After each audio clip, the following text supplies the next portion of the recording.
Howdy friends, what's up? It's Jack, and I'm bringing you another video of me painting a portrait. Now, if you are a returning viewer, thanks very much for coming back, and I hope you enjoy this as much as you might have done the first video you saw. And if you're new, well, thanks for coming to check me out, and listen, I hope you stick around. So, let's get to it. Wednesday Addams. Probably one of the most iconic characters and silhouettes in pop culture, at least since the 90s. It was definitely my childhood, I don't know about you. But it probably hasn't escaped you. There's a pretty dang successful series on Netflix that just came out Wednesday. And yeah, I've been really enjoying that, as millions of other people seem to be as well. And so in between a couple of fairly big commissions, kind of super serious portraits, I wanted to do something a little fun and a little bit different to what I normally do. So I chose Jenna Ortega's portrayal of Wednesday, and I got to work on a portrait.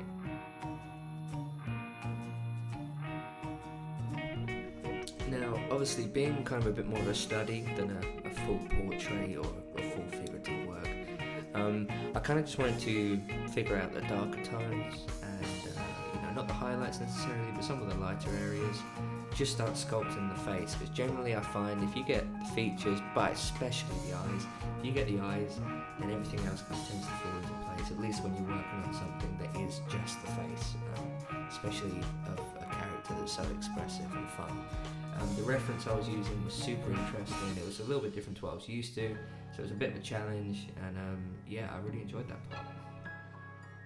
Now, you might notice that the kind of edge of the face I haven't really defined, and that's because in the reference, and you're going to see it come to life as the portrait carries on, but the reference has these really cool kind of like neon light reflections that kind of bleed across the face. So I'm just leaving them for them because I don't really want to taint them with anything underneath them, because they're such a pure kind of like vibrant bluey purple light. I wanted to keep them like that because that's going to be like my main source of contrast in the portrait.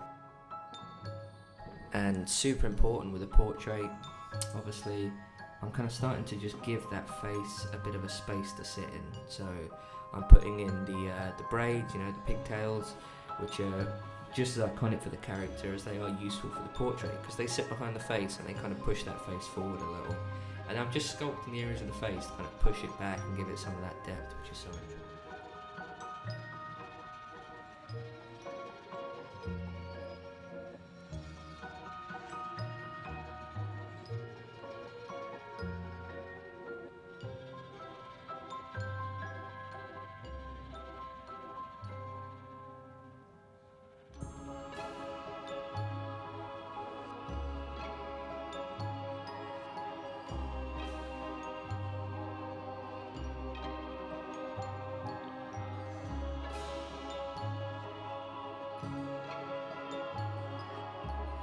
So the background of this piece was something I was kind of really struggling with, actually. You can kind of see that here.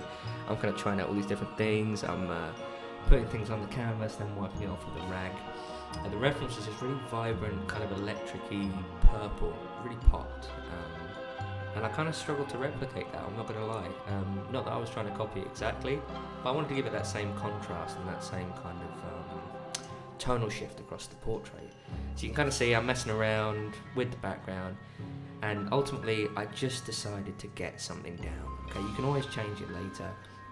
It just gives you a great ground, and it gives the space for the character to sit in, and that's super important. And then, like I've done with the face, leaving those kind of like areas of neon light to reflect, the very edges of the hair, so the character is obviously backlit, and there's these really cool kind of highlights on the edge of the hair, but it's really hard not to make it look like part of the hair. You want it to look like the hair is being coloured by something. So again, that was something that was definitely a bit more of a challenge with this portrait, but I think the results were cool, and you'll be able to see that as it happens.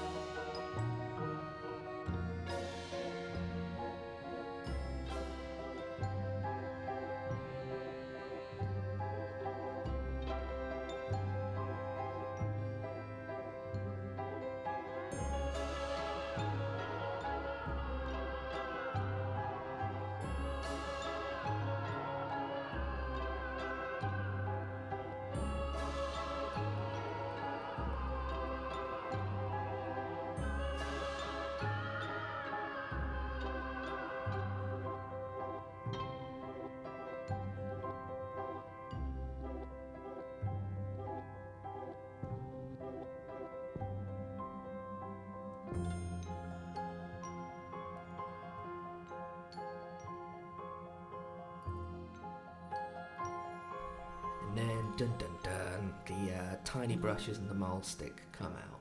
And I sort of made a conscious effort to start tightening things up. So generally I work in a couple of passes of a painting. But when it's something like this where the face is so central, I kind of had a couple of passes where I just felt the character out. Then I went a little more specific, and I've gone more specific again. And I'm going through the really small rosemary brush, Rosemary & Co, the guys who make the incredible brushes, my good friends, using one of their incredible little kind of round brushes to work into the eyes and the lips and just start getting some of those details that, at first glance you might not even notice, but you're going to keep going back. And as I said, the eyes are super important. You can already see the difference that's made to the portrait. It sort of brings it more to life.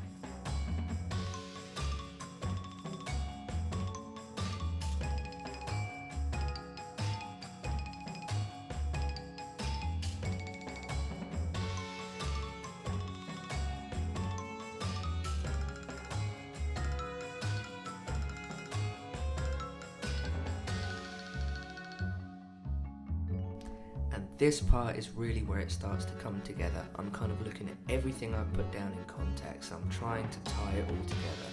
So if there's highlights that are too high, I knock them back. If there's darker areas that just need to come up a little, I'll bring those up.